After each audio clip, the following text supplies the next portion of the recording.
Sa Puerto Princesa Port, dumaong ang BRP Teresa Magbanwa pasado alauna ng hapon kanina. Kita sa di kalayuan ang mga pinsalang natamo nito matapos banggain ang barko ng China Coast Guard itong Agosto. Personal na sinalubong ni na PCG Commandant Admiral Ronnie Hill Gaban, Palawan Coast Guard District Commander Captain Dennis Labay at PCG spokesperson for the West Philippine Sea Commodore J. Tardela ang mga Coast Guard personnel.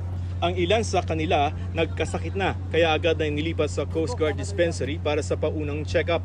Doon sa 5 buwan na pananatili nitong BRP Teresa Magbanwa, yung ilan ng mga Coast Guard personnel ay nagkasakit na at yung iba nakadextrose na dahil ang sabi sa atin ay dahil sa kawalan ng tubig. So 4 yan na dadalhin sa ospital. Ayon kay Gaban, rekomendasyon niya na bumalik na sa Palawan ang BRP Teresa Magbanwa. Bukod sa masamang panahon sa lugar, nagkukulang na rin ang pagkain ng lampas 60 personnel. Well, we have a National Maritime Council.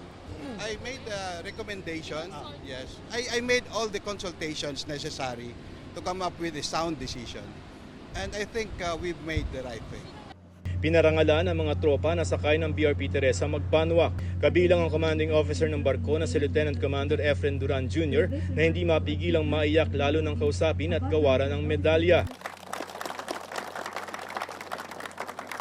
Naalala raw niya kasi ang kanilang sakripisyo sa dagat sa loob ng 5 buwan. Resourceful naman kami.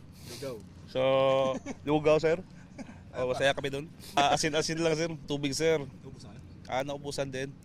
Pagkatapos ng pagbibigay ng parangal, Today is a celebration, is a thanksgiving of a very successfully conducted mission by this ship. So this is a reintroduction of what food is all about. Women's to the fight!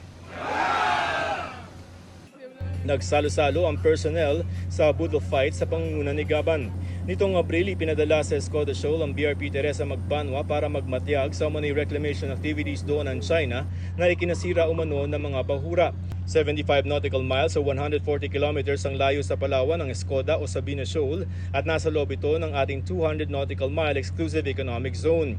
Inaangkin ito ng China at tinatawag na Xianbinjiao.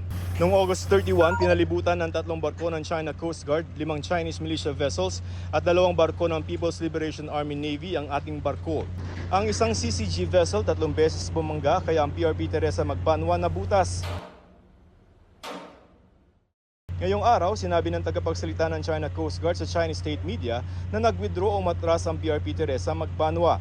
Naaayon daw sa batas ang kanilang mahakbang laban sa ating barko at nabigo ang paulit-ulit na tangkang padala nito ng supplies. Pero giit ng Coast Guard at ng National Maritime Council, hindi umatras ang BRP Teresa Magbanwa. Ang pag-uwi ng barko sa Palawan ay hindi rin daw tugon sa panawagan ng China na tanggalin doon ang barko. Hindi tayo nag-withdraw. We reposition the vessel. We will maintain our presence in all of our exclusive economic zones, including Escoda Shoal. Para sa GMA Integrated News, Joseph Morong, nakatutok 24 oras.